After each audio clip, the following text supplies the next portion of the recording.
राज्यसभा में गृह मंत्री अमित शाह के बाबा साहेब पर बयान के बाद देश भर में सियासत गर्मा गई है। देश भर में प्रदर्शन की लहर देखने को मिल रही है और इसी कड़ी में बसपा ने भी प्रदर्शन का ऐलान किया।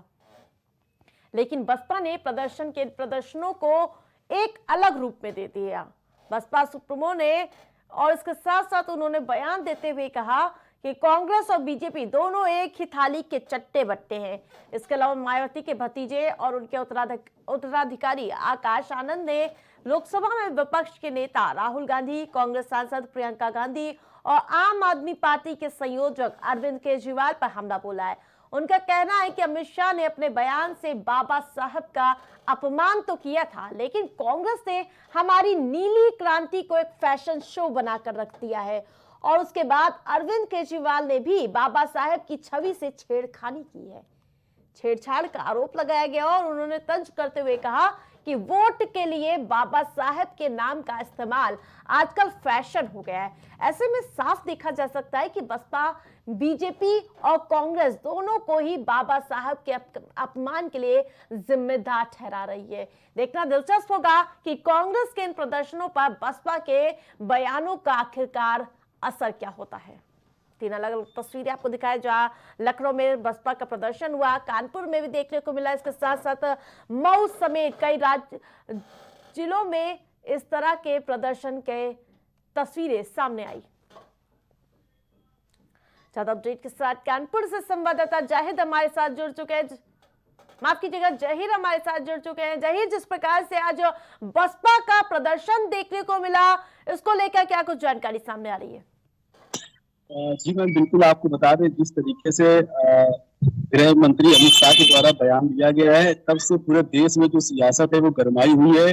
और इसके बाद जिस तरीके से कांग्रेस पार्टी और समाजवादी पार्टी प्रदर्शन कर रही थी, ऐसे में जो बसपा है वो भी पीछे नहीं रही है और बसपा ने भी जो है प्रदर्शन करने का ऐलान कर दिया था। तो आज जो है बसपा कानपुर नगर में जो है लगातार हजारों की संख्या में जो समर्थक थे, जो बसपा के कार्यकर्ता थे, वो आज कार्यालय, डीएम कार्यालय पहुंचे थे और उन्होंने जो है राष्ट्रपति को संबोधित ज्ञापन भी सौंपा था।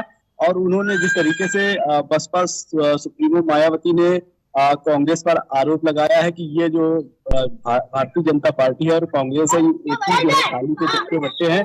और उसी के साथ ही उनके जो उत्तराधिकारी है आकाश आनंद, उन्होंने भी कहा था कि कांग्रेस जो अमित शाह हैं, उन्होंने बाबा साहब का जो अपमान किया ही किया है। और कहीं न कहीं तो राहुल गांधी है कांग्रेस के है कि बसपा कांग्रेस पार्टी पर भी हमलावर नजर आ रही है, आम आदमी पार्टी पर भी, और इसके साथ साथ अमित शाह से माफी मांगने की मांग कर रही है। लेकिन इन सब के बीच नीली क्रांति का जो जिक्र किया गया है, फैशन शो बनाकर रख दिया गया है, ऐसी टिप्पणी करते हुए नजर आई।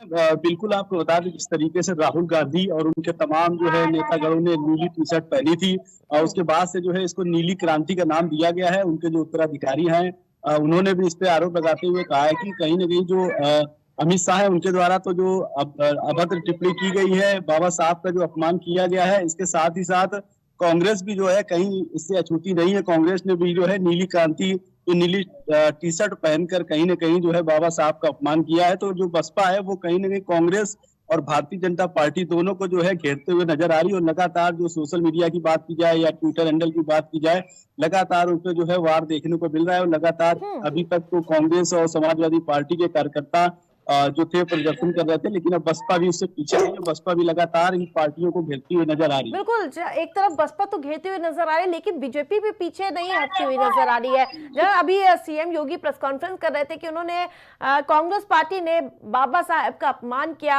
उन्हें ना कोई सम्मान दिया और अब दिखावा कर रहे हैं।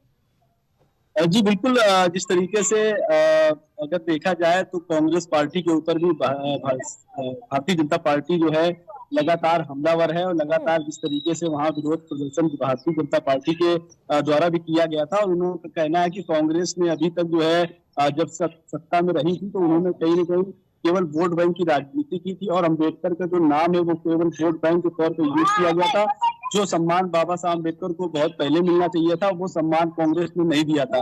तो इस तरीके से कहीं न कहीं ये तमाम सारी चीजें निकल के आ रही है। एक दूसरे के ऊपर आरोप और प्रत्यारोप का दौर चालू है और लगातार पूरे देश में जो है इस समय अगर प्रदर्शन की लहर कही जाए तो कहना कम नहीं होगा, क्योंकि लगातार विरोध प्रदर्शन जो है अंबेडकर के नाम पर चल रहा है। जिस प्रकार से अंबेडकर के नाम पर सियासत तो देखने को मिल रही है, लेकिन क्या 27 के समीकरण को बैठाने के लिए क्या बसपा की ये नीति क्या कारगर होगी क्या? जी बिल्कुल, जिस तरीके से अगर पूर्व के अगर चुनाव की बात की जाए तो जिस तरीके से समाजवादी पार्टी ने अंबेडकर को एक अच्छे उसमें बनाया था, लोकसभा का जब चुनाव हुआ था, तो कहीं ना कहीं अब बसपा जिस तरीके से शांत नजर आ रही थी, तो ये कहीं ना कहीं एक अहम मुद्दा लोगों को मिला हुआ है और बसपा भी बिल्कुल इस पर देखना पीछे नहीं होगा है। कि बसपा भी ये लगातार। मुद्दे जी आखिरकार कितने कारगर साबित होंगे। तमाम अपडेट के लिए धन्यवाद आपका।